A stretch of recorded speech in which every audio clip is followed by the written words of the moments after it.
الحمد للہ رب العالمین الصلاۃ والسلام علی خاتم النبیین وعلی آلہ وصحبہ اجمعین اما بعد فاعوذ باللہ من الشیطان الرجیم بسم اللہ الرحمن الرحیم قال اللہ تعالی فی سورۃ النساء واستغفر اللہ ان اللہ کان غفورا رحیما۔ ترجمہ: اور خدا سے بخشش مانگنا، بے شک خدا بخشنے والا مہربان ہے۔ پچھلی آیت کے اندر ہم نے پڑھا کہ کس طرح سے ایک منافق نے ایک سچے یہودی کے اوپر جھوٹ باندھ کر اس کے خلاف فیصلہ کروانا چاہا۔ اس آیت کے اندر اللہ سبحانہ و تعالی جو ہے وہ فرما رہے ہیں کہ قبل تحقیق صرف ظاہر حال کو دیکھ کر چور کو بری اور یہودی مذکور کو چور خیال کر لینا تمہاری عصمت اور عظمت اور شان کے مناسب نہیں، اس سے استغفار چاہیے۔ اس میں کامل تنبیہ ہو گئی ان مخلصین صحابہ کو جو بوجہ تعلق اسلامی یا قومی وغیرہ چور پر حسن ظن کر کے یہودی کے چور بنانے میں سعی ہوئے، کیونکہ ظاہری طور پر منافق بھی مسلمان ہوتے ہیں، اس لیے ممکن ہے کہ کچھ مخلصین صحابہ نے اس اسلامی تعلق کی وجہ پر چور جو تھا منافق اس پر حسن ظن کر کے یہودی کے چور بنانے میں اور اس کو چور ثابت ہونے میں کچھ جو ہے وہ بات کی ہو۔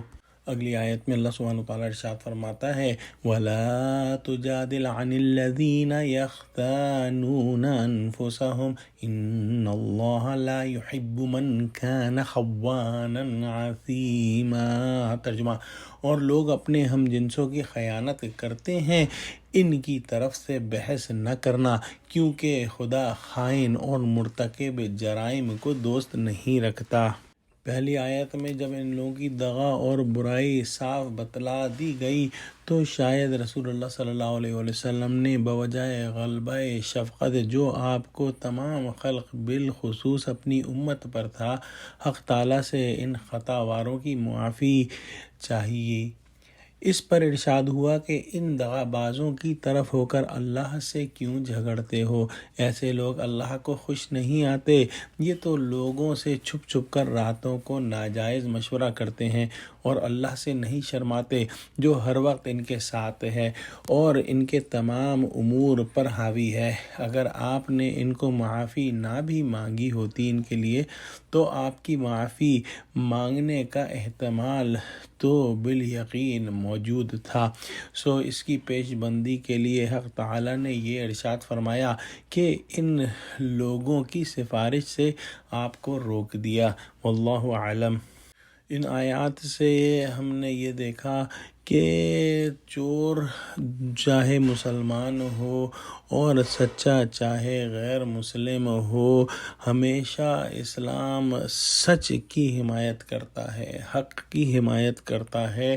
کسی دین، کسی جو ہے رنگ و نسل کی بنیاد پر کبھی بھی کوئی فیصلہ نہیں کرنا چاہیے۔ دعا کرتے ہیں کہ اللہ سبحانہ و تعالی ہم کو قرآن کا فہم عطا فرما اور ہم کو حق پر اور سچ پر قائم فرما دے، آمین۔ وآخر دعوانا الحمد للہ رب العالمین۔ السلام علیکم ورحمۃ اللہ وبرکاتہ۔